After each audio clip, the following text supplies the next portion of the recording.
এই মুহূর্তে আমি আছি গৌরাঙ্গী ৮১ ওসমানিয়া উচ্চ বিদ্যালয় মাঠ প্রাঙ্গণে।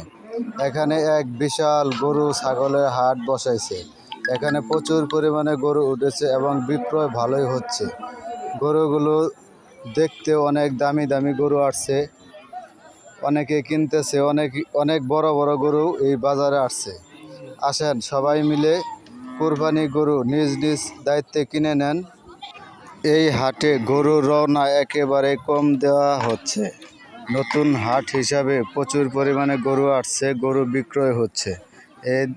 এই হাটে গরুর রওনা দেওয়া হচ্ছে মাত্র ৩০০ টাকা, ছাগলের দেওয়া হচ্ছে মাত্র ১০০ টাকা। তাই আসেন, বাড়ির কাছ থেকে সবাই কোরবানি গরু কিনে নিয়ে যান। এই হাট থেকে গরু কিনলে আপনিও পুরস্কার পাচ্ছেন, যে বিক্রি করছে উনিও পুরস্কার পাচ্ছে।